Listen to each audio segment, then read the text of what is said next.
Hello, everyone, and welcome to this moment as we continue our journey, preparing ourselves to celebrate Easter, the resurrection of our Lord. And we continue the reading of the Gospel of John, and it says today that Jesus moved about within Galilee. He did not wish to travel in Judea because the Jews were trying to kill him. But the Jewish Feast of Tabernacles was near. But when his brothers had gone up to the feast, he himself also went up, not openly, but as it were in secret. Some of the inhabitants of Jerusalem said, "Is he not the one they are trying to kill?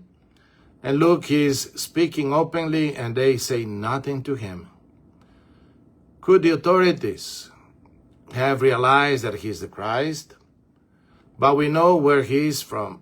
When the Christ comes, no one will know where he is from. So Jesus cried out in the temple area as he was teaching and said, "You know me and also know where I am from. Yet I did not come on my own, but the one who sent me, whom you do not know, is true. I know him because I am from him, and he sent me."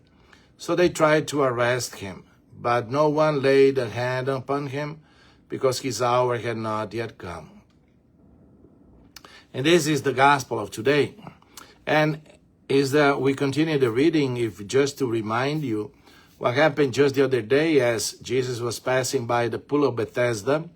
There was a man laying down in there in a mat. He was there for 38 years waiting for the opportunity to go down in the pool when the waters were stirred.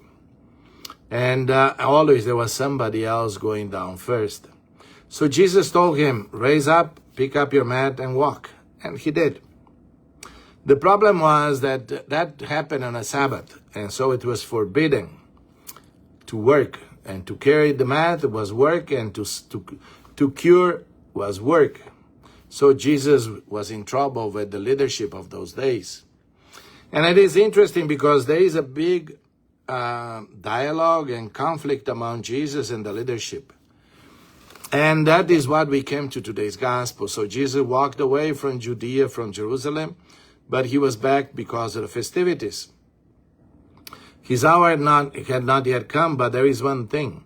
He said, "You know me." So the leadership interpreted the Old Testament the way they wanted, saying that when the Messiah was coming, nobody knew where he was coming from.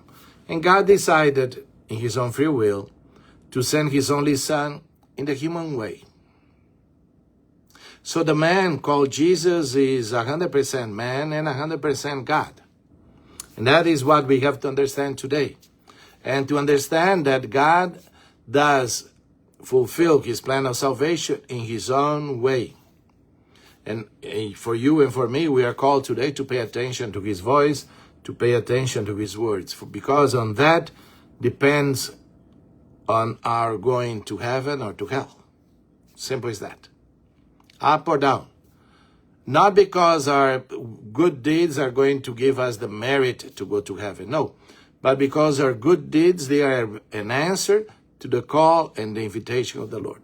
So may the Lord help us, help you to be faithful to his words, to pay attention to his words, and put them into practice in our lives, and your life, and be prepared to celebrate Easter with the resurrection of Jesus and our hope. God bless you and be with you.